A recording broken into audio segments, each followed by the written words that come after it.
안녕하세요. 행정쟁송을 맡은 도승하라고 합니다. 오늘 이렇게 첫 시간인데요. 반갑습니다. 지금 뭐 코로나 때문에 이제 공부하시는 일정이라든지 이런 것들이 많은 계획에 차질이 있을 것이라고 생각이 들었는데요. 자, 어쨌거나 이제 오늘부터 이제 공익노무사 행정쟁송법을 공부를 하셔야 되고요.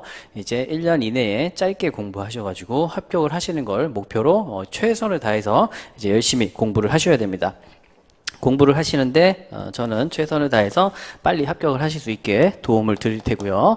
자, 첫 시간으로 이제 간략하게 OT를 조금 하고 갈 건데요. 먼저 이제 강사 소개, 앞에서 강의를 하고 있는 사람이 믿을 만한 사람인지 한번 스스로 이제 검증을 한번 해보셔야 되겠죠. 그리고 강사를 소개하고요. 우리가 같이 공부를 해서 극복을 해내야 되는 행정쟁송법 이제 과목에 대한 자, 이해를 하겠습니다. 행정쟁송법 과목에 대한 이해를 하면서 이 과목에 대해서 어떻게 공부를 해야 되는지 이제 공부 방법에 대해서도 함께 짧게 이제 논하도록 하겠습니다. 자, 그리고 이제 글씨까지. 글씨 이제 굉장히 잘 쓰시는 분도 있지만 좀 이제 글씨가 약하신 분도 있기 때문에 글씨에 대해서 한번 논하고요. 그 다음에 이제 본 수업으로 이제 들어가서 이제 행정법, 행정쟁송법 이제 전체적인 이제 개관 흐름을 한번 잡도록 하겠습니다. 자, 첫 번째로 이제 강사 소개 시간인데요. 저는 도승하 그리고 연락번호는 010-3293-8688입니다. 전화번호가 참 외우기 쉬워요. 3293-8688이다 라고 해서 짧게 외워주시면 되고요. 자, 이메일은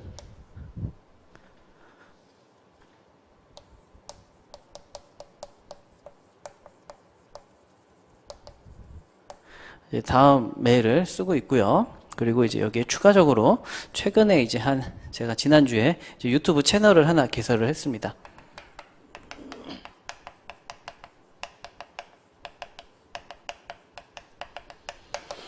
도승하 감정평가사라고 유튜브에 치시면요 채널이 나올 거예요. 그럼 이제 거기에서 이제 들어가시면 이제 그 수험생분들이 질문이 이제 많이 있습니다. 그래서 이제 제가 행정법 강의를 한 지는 이제 한 10년 정도 됐는데요.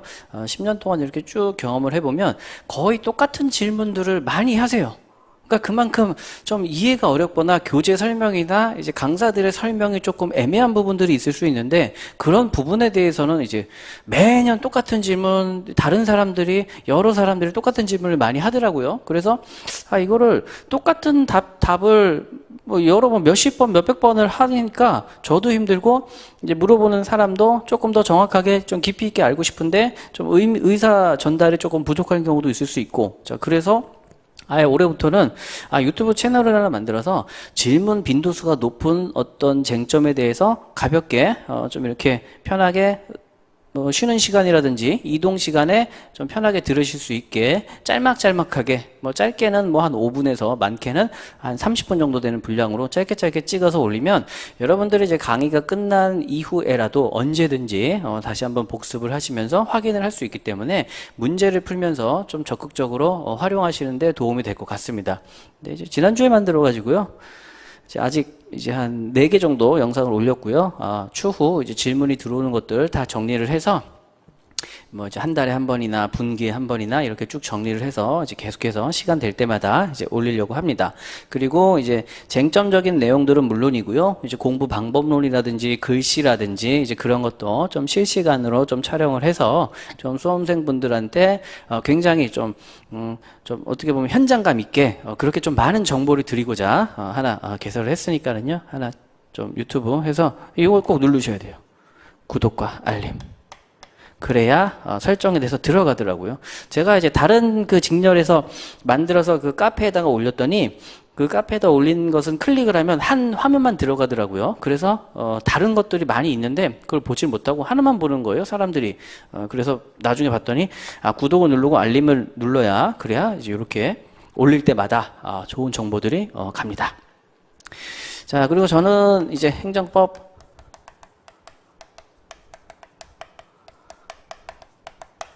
이제 행정법 전문 강사고요. 지금 지도 교수님은 이제 박균성 교수님이십니다. 경희대학교 이제 박균성 교수님이셔가지고요. 제가 이제 거기서 이제 기본 석사 학위를 받았었고요.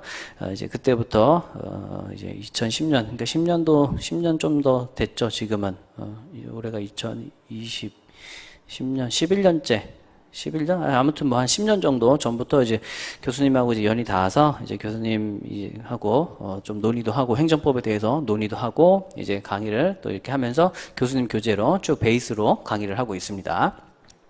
행정법 전문 강사고요. 그 다음에 이제 이거 외에도 이제 감정평가사로 이제 활동을 하고 있어요. 그래서 조그만한 이제 조그만치는 않죠. 대형 법인이니까. 사무실은 조그만데, 그래도 대형 법인입니다. 그래서 대형 법인은 운영하는 이제 이사로서 이제 운영에 참여를 하고 있고요.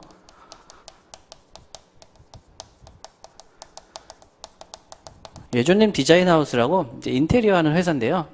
제가 어려서부터 꿈이 어떤 자동차 정비공이나 이제 건물을 짓는 게 이제 꿈이었어요. 뭐 부모님의 꿈은 이제 공무원이나 의사나 뭐 판사나 검사나 뭐 그런 거였는데 저는 손으로 뭐 만지는 걸 되게 좋아했어요. 그래서 이제 이제 공사 현장에서 이렇게 좀 하는 걸 많이 좋아해서 하다가 되게 인테리어 사업장을 하나 차려가지고 이제 직접 공사도 하고 돌아다니면서 공사도 하고 뭐 영업도 하고 이제 여러 가지 일들을 하고 있습니다. 그리고 이제 일부 대학에서 이제 겸임 교수로 이제 우리 사법, 부동산 사법을 또 강의를 하고 있고요. 이제 입법 실무 학회라든지 보상법 학회에서 또 이사로서 정회원으로서 이사로서 다양한 이제 학문 활동에 참여하고 있습니다. 그래서 이제 이런 다양한 이제 활동들을 통해서 이제 우리 행정법에 또 직간접적으로 경험과 어떤 도움이 될 수 있는 자료들을 계속해서 보완하고 업데이트하고 있으니까는요. 행정법 강의를 들으시면서도 혹은 다 듣고 나서 여러분들이 합격하시고 나서도 굉장히 도움이 되고 유익한 자료들을 많이 드리려고 합니다. 자, 이렇게 행정법 전문 강사로서 이제 기본 교재는 우리 박균성 교수님 베이스를 깔고 있다. 근데 현존하는 우리 시중에서 행정법 강의를 하고 있는 아마 제가 알기로는 한 전체 강사 중에서 한 8, 90%는 전부 다 이 박균성 교수님 교재를 통해서 강의를 하고 있기 때문에요. 거의 모든 교재가 거의 박 계열이다. 자, 이렇게 보시면 됩니다. 나머지 한 10% 정도가 이제 10%도 채 안 될 거예요. 홍정선 교수님 교재를 쓰는 강사도 있긴 한데 극소수의 강사라고 보시면 될 것 같습니다. 자, 이렇게 이제 제 소개를 간략히 마치고요. 자, 두 번째로는 이제 행정쟁송법에 대한 어떤 과목 이해입니다. 대부분 우리 노무사 시험을 준비하시는 분들은요, 대부분 상경 계열이 상당히 많습니다. 상경 계열이 많다는 것은 이제 문과를 나오신 거고요. 문과를 나와서 경영, 경제학과 쪽으로 많이 이제 들어가서 이제 어떤 기업에 취업을 하거나 이제 회사 생활을 하는 쪽으로 이렇게 많이 방향을 잡고 진로를 잡고 있었죠.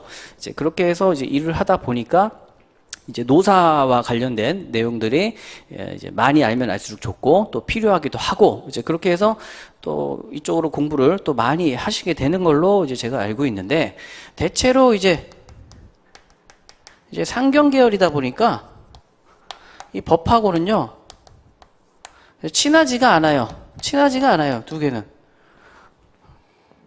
뭐 공부하는 방법이나 개념적으로 접근을 하는 거라든지 여러 가지 방면에서 법이라는 게 친하지가 않습니다. 여기는 어떤 수리적인 뭐 이론이나 어떤 숫자 갖고 노는 거를 굉장히 좋아하는데 여기는 너무 딱딱해요.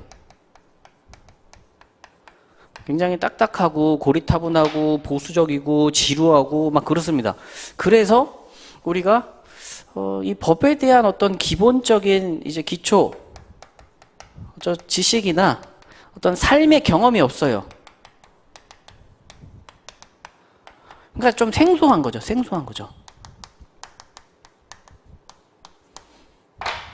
지금까지 살면서 우리가 법에 저촉되거나 법에 대해서 뭐 이렇게 얘기를 했던 경우가 없죠.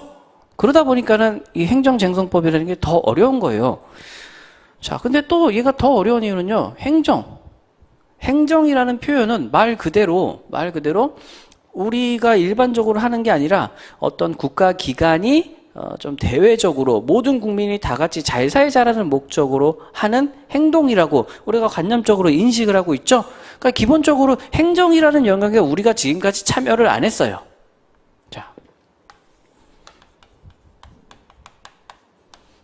자, 행정의 의미는요,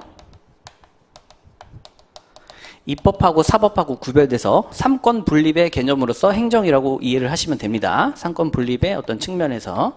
자, 이것을 실질적 의미의 행정이라고 표현을 해요. 실질적 의미의 행정은 사법과 입법과 분리되는 다른 그 분리된 영역을 이제 행정이라고 합니다. 입법부가 법을 만들면은요, 요것을 행정부가 집행을 하고요. 집행을 했는데 어떤 국민의 권리 침해를 받았다라면 사법부가 이제 구제를 합니다. 이제 심리 판단을 해서 이제 사법부가 구제를 하는 거죠. 자, 이렇게 세 가지 파트로 나누어서 권한이 한 군데로 집중되는 것을 막음으로써 이제 모든 국민이 다 같이 잘 살자라는 이제 그런 개념이 들어가 있는 거죠. 쟁송. 자, 행정에 대해서 자, 상권과 분립되는 이제 나머지 어떤 국가 공행정 업무에 있어서 분쟁이 생겼을 때에 이제 쟁송을 통해서 이제 해결을 하는 겁니다. 자, 쟁송이라는 말은 분쟁 해결이에요. 쟁송이라는 표현은 분쟁 해결입니다. 자, 그런데 이 분쟁 해결을 어디서 해요? 사법부, 법원에서 합니다. 자, 그러면 이제 이 정도 놓고 보면은요. 자, 입법부는 법을 만들고요. 행정부는 만들어진 법을 집행을 하는 기관입니다. 그러면 이제 행정은 집행기관이에요. 집행기관. 행정은 이제 법을 집행하는 집행기관이다라고 보시면 됩니다. 집행을 했는데 무엇이 문제가 생겼을 때 법원에서 분쟁을 해결하는 내용을 만들어 놓은 게 이게 뭐예요? 자, 이렇게 두 개를 합친 게 행정 쟁송법이 됩니다. 법이라는 건 뭐죠? 자, 집행과 쟁송에 대해서 이제 약속을 하는 거예요. 이러한 내용의 집행을 할 수 있고 이러한 내용에 대해서 잘못이 있으면 이러한 절차를 통해서 구제를 받자라고 약속을 해놓은 문서를 우리가 법이라고 합니다. 법원 질서 규정이 질서예요. 질서 원칙. 자, 기준을 글로써 정리해 놓은 것을 대표적인 이제 성문법이라고 하고 우리가 공부를 하는 대표적인 법이다라고 해서 이제 행정쟁송법이다라고 얘기를 할 수가 있습니다. 자, 그럼 이제 이것을 우리가 공부를 해야 되는데요.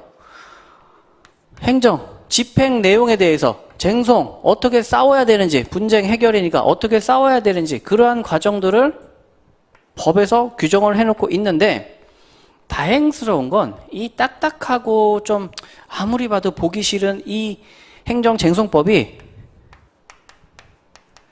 1951년 소원법 제정과 어떤 그 쟁송법 제정을 통한 이래로 지금 2020년이잖아요. 그러면 70년이죠.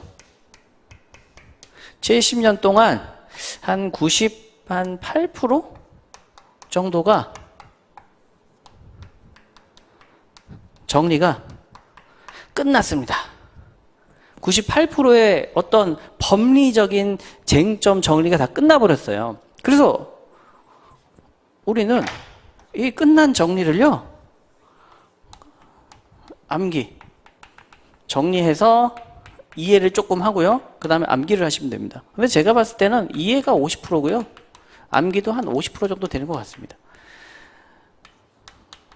자, 이렇게 정리를 하고, 이 정리가 이제 기본 강의를 통해서 하시는 것이고, 이제 기본 강의를 통해서 정리를 하시고, 이해를 하시고, 암기를 하는데, 암기는 서브 작성을 하셔가지고, 이 서브를 통해서 이제 암기를 하시면 될 것 같습니다.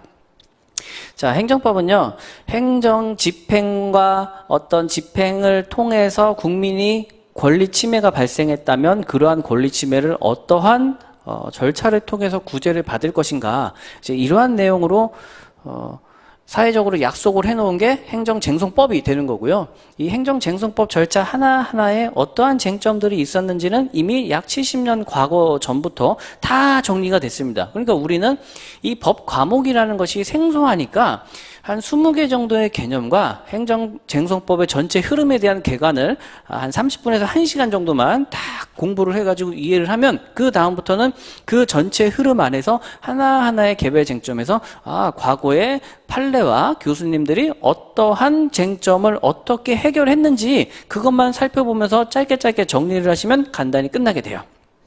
자, 그래서 행정법이 처음에는 어렵지만 왜? 생소하니까. 하지만 공부를 하면 할수록 쉬워집니다. 왜? 이미 정리가 끝나서 답이 정해져 있어요. 거의. 답이 정해져 있기 때문에 정해진 답만 그대로 외워서 물어보는 내용을 쓰면 되니까 그래서 행정법이 쉽다라고 표현을 할 수 있습니다. 자, 그러면 이제 이런 행정쟁송법을 이제 어떻게 공부를 하셔야 되냐? 자, 첫 번째는요. 공부 방법이라는 것은 간단합니다.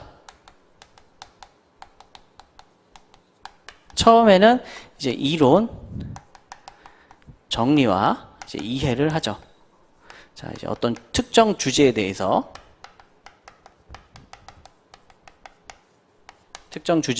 이론을 정리하고 이제 이해를 합니다. 그 다음에 이제 요약을 해요. 이론 정리를 하고 이해를 했으니까 이제 요약 정리를 하죠. 자, 이것을 이제 서브라고 합니다.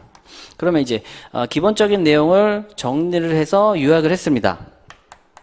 우리는 주관식 시험이잖아요. 그래서 기본 답안 작성 연습을 합니다. 자, 기본 답안 작성이라는 거는요, 이제 이 앞에서 했던 기본적인 특정 주제에 대한 기본 이론을 기본 답안 형식에 맞춰서 이렇게 쓰는 어떤 보면 단순 설명이나 이제 약술 스타일이 되는 거죠. 그러고 나서 이제 사례 답안을 작성하게 됩니다. 그러니까 사례라는 것은 뭐냐면 단순히 설명되는 이 이론, 약술, 이 단순 이론을 이제 실제 이제 현실 케이스에 적용을 시키는 이제 연습이 되는 거예요. 이제 이 단계까지 딱 오셔야 되고 이제 여기서 또 중요한 건 자, 우리 답안지는요. 8장이라는 어떤 지면의 한계를 나타내고 있습니다. 그래서 이제 제한된 답안지에 표현을 해줘야 돼요. 제한된 종이와 제한된 시간에 답안지에 표현을 해줘야 되기 때문에 답안지 표현, 자, 이것이 바로 작성 기술이 되는 거죠. 자, 이렇게 굉장히 긴 시간을 거쳐서 정리를 하셔야 되는데 행정법 쟁점은 70년 동안 이미 정리가 다 끝났기 때문에 크게 보면 한 20개에서 30개 정도의 쟁점만 짤막짤막하게 정리를 하신다면 어렵지 않게 끝날 수 있어요. 그래서 선택과 집중을 좀 하셔야 되는데 행정법의 양이 우리 기본 교재 교과서 양만 봐도 굉장히 두껍습니다. 저것을 1년 안에 공부를 해서 뭐 끝을 내겠다라는 것은 상당히 힘들어요. 물리적으로 힘들어요. 자, 그런데 이것만 해야 되는 게 아니잖아요. 이제 뭐 다른 과목들도 많이 있단 말이에요. 그래서 행정쟁송법을 어떻게 하면 필요한 부분만 발췌해서 짧게 공부를 하면서 치고 나갈 수 있느냐, 그 선택을 여러분들이 이제 저희 본 수업 때 저하고 같이 하시면서 정리를 하셔야 됩니다. 또 하나 중요한 건, 자, 저는 개인적으로 이게 제일 중요하다고 생각을 합니다.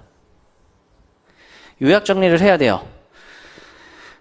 이론을 정리하고 이해를 했죠. 그 다음에 이런 게 있구나. 뭐 다 이해했어. 쉽다. 그렇게 하고 끝내시면 그 다음에 시간 지나면 다 까먹어 버려요. 그래서 반드시 그 주에 공부를 한 부분에 대해서는 주제를 서브화 시켜서 이제 요약 정리를 하셔가지고 이제 나만의 무기로 갖고 있으셔야 되는 거고요. 이 요약 정리 서브를 만드실 때는 말 그대로 요약이잖아요. 그러면 짧게 최대한 짧게 정리해가지고 양을 최소화 시켜야 합니다. 양을 최소화 시키셔야 돼요. 이렇게 최소화시킨 양의 기준은 답안지에 써야 되는 분량이라고 생각하시면 되고요. 이제 이렇게 이 내가 얼마나 일목요연하게 짧게 정리를 했느냐에 따라서 답안 작성 기술로 연결이 되면서 그 내용이 그대로 표현이 될 것입니다. 그래서 서브 정리를 잘 하셨으면 답안 작성까지 한 번에 이어지기 때문에 쉽게 논술 답안지를 채우실 수가 있는 거고요. 자, 요 파트. 자, 요 파트는요. 답안 작성이죠. 여기도 작성입니다. 그래서 이것은 기술 영역이에요. 기술 영역. 그러니까 정해진 형식이 있다라는 거예요.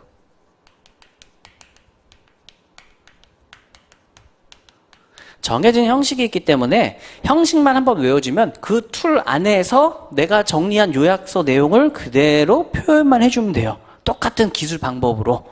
그러니까 중요한 건 뭐예요? 요약 정리해서 양을 최소화시켜서 이 서브를 암기하는 데 시간을 많이 투자하셔야 되는 거고요. 답안 작성은요, 뭐 1기, 2기, 3기 때 점차 우리가 답안 작성 연습을 할 것이고, 이 작성을 하는 연습은 기술 영역이기 때문에, 빠르면 1기에도 감을 잡으시는 분이 있고, 늦어도 한 2기 정도에는 답안 쓰는 기술에 대한 감이 옵니다. 그러면 답안 작성하는 거에 대해서는 방법론이기 때문에 한 두세 가지에 대한 어떤 기준만 내가 나름대로 설정을 해가지고 그 원칙만 준수한다면 답안 쓰는 것은 어렵지 않아요. 자, 그럼 뭐가 어렵냐? 기술을 부리려면 무언가 대상이 있어야 되는 거죠. 자, 요약 정리된 서브가 얼마나 많이 있느냐. 내가 30개의 쟁점을 정리했으면 30개의 답안을 쓸 수 있는 거고요. 20개를 정리했으면 20개밖에 못 쓰는 겁니다. 그래서 얼마나 많은 특정 주제를 내가 일목요연하게 짧게 정리를 해가지고 이것만 반복해가지고 답안지에 쓸 수 있게 많이 암기를 하느냐. 자, 이것이 굉장히 중요하다라고 볼 수 있겠습니다. 굉장히 시간이 길어요. 이렇게까지 하나하나 다 해서 정도의 길을 가게 되면은요, 이제 꼬박 1년이 걸리는데, 요 앞 단계를 얼마나 잘 준비해 주시느냐에 따라서 이것이 2년이 될 수도 있고 3년이 될 수도 있고 6개월로 줄 수도 있고 8개월로 줄 수도 있고 그렇습니다. 그래서 지금은 우리는 이제 연기죠. 자, 연기 때에는 이제 요 부분을 이제 집중적으로 이제 하는 거예요. 이제 요 부분을. 그리고 이제 플러스로 이제 서브까지 이제 연기 때 이제 같이 작업을 하셔야 됩니다. 그래서 요새 트렌드가 뭔지 아세요? 요새 트렌드가 요새는 공부를 어렵게 하는 것을 싫어합니다. 그리고 과거보다도 책도 더 잘 나왔고요. 서브도 많고 공부에 활용할 수 있는 부교재들이 엄청 많기 때문에 될 수 있으면 내가 직접 안 하고 누군가가 잘 만들어 놓은 것을 내가 그대로 차용해서 활용을 해서 내 것으로 만들면 실질적으로 내가 직접 만드는 데 들어가는 시간들은 세이브를 시킬 수가 있는 거거든요. 그래서 시간 세이브를 하다 보니까 요새 과거에는 뭐 자격증 하나 취득하는데 3년, 5년, 6년 막 이렇게 공부를 했다면 지금은 뭐 짧게는 1년 반에서 2년 반 그리고 보통 한 2년에서 한 3년 정도에 좀 많이 합격을 하고요. 그래도 조금 오래 걸린다 그러면 한 4년 정도 공부를 뭐 반 취미생활로 한다 그러면 이제 5년, 6년이 넘어가는 건데 어지간해서는 정말로 열심히 했을 때는 2년에서 3년 정도면 1년 6개월에서 한 3년 내외 그 범주에 대다수의 합격생들이 이제 뭉쳐 있습니다. 자, 그래서 여러분들은 1년 반이나 이제 1차까지 합쳐가지고요. 이제 1차를 뺀다라고 하면 이제 2차 무조건 올해 안에 합격을 하셔야 되기 때문에 이 서브는 제가 만들어 놓은 과거 이제 저 역시 수험생이었을 때가 있었으니까 그때부터 해서 이제 만들어 놓았던 서브를 이제 우리 연기 때 강의를 하면서 이제 드릴 거예요. 연기 때 이제 이런 내용들을 다 드리면 이제 여러분들은 직접 만드실 필요 없이 이 서브의 기본 내용을 이제 이해하시고 수업 때 이해하시고 체크하셔가지고 누적적으로 좀 될 수 있으면 누적적으로 이제 좀 암기를 같이 좀 병행하셔가지고 준비를 해주시면 좋을 것 같습니다. 그리고 이제 답안 작성 연습 이제 요게 1기가 되는 거예요. 기본 답안. 자, 기본 답안이기 때문에요. 이제 기출 문제를 토대로 해서 이제 기본적인 답안 작성과 기출이 과거 한 20년 전 때에는 어떤 형태로 나왔고 한 30년을 거듭하면서 어떠한 형태로 발전해 나아가는지 이제 그런 연역적인 과정들을 한번 살펴보면서 이제 기본 답안 작성 연습을 하게 됩니다. 그리고 이게 다 끝나면 이제 2기 때에는 사례 답안, 이제 사례 중심으로 답안 연습을 할 것이고요.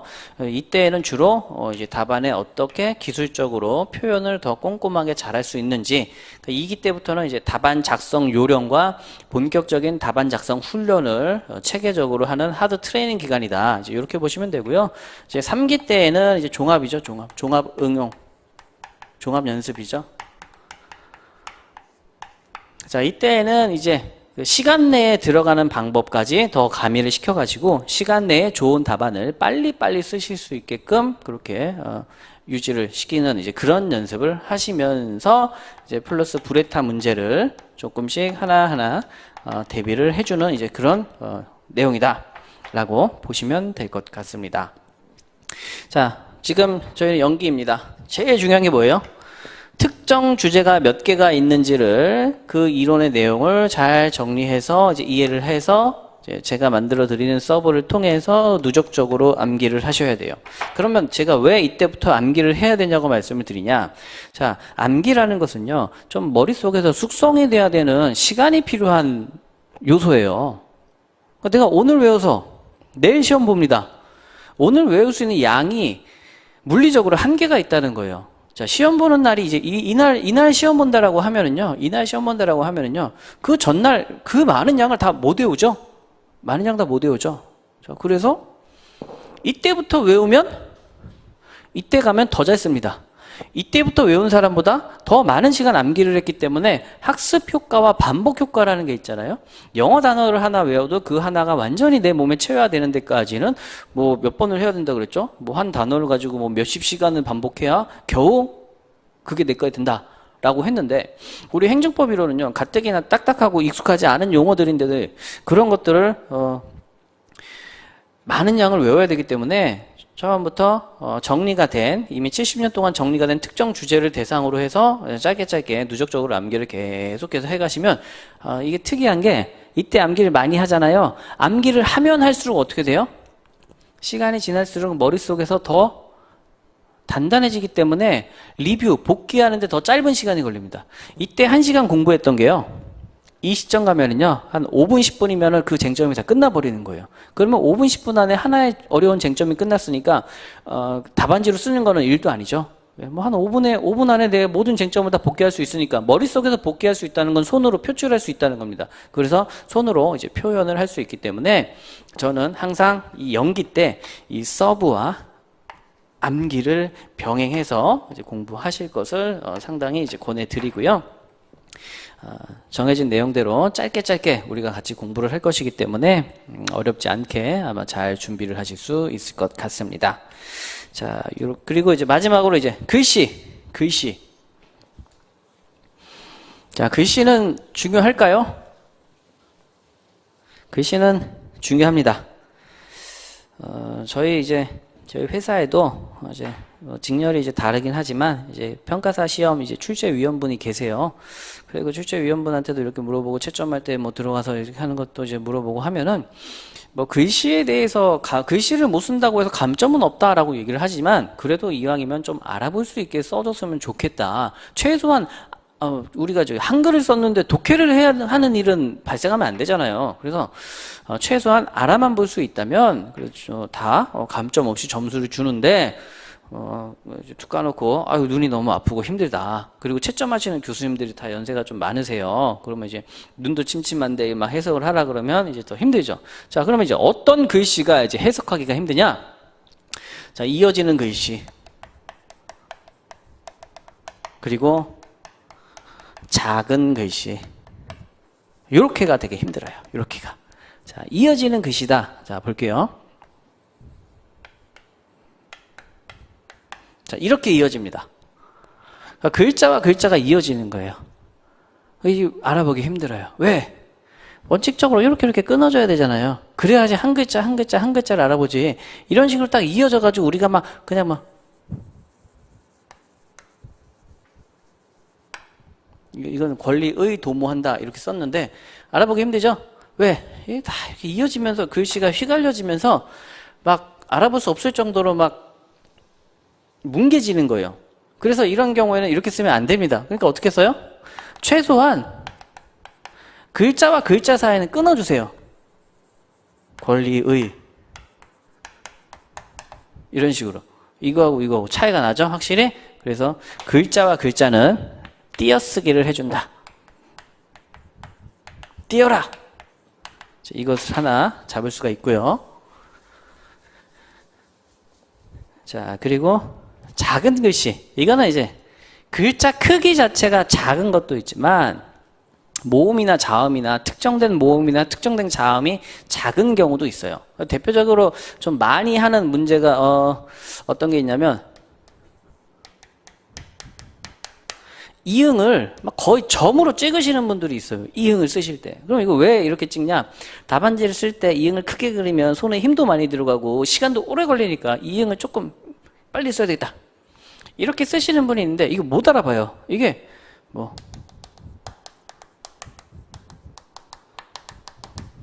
행정법에 의 썼거든요. 자,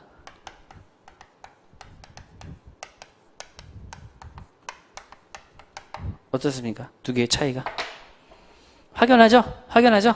자, 많은 답안지를 제가 한 10년간 많은 답안지를 채점해보고 직접 이렇게 보다 보면은 이런 글씨들이 생각보다 많아요.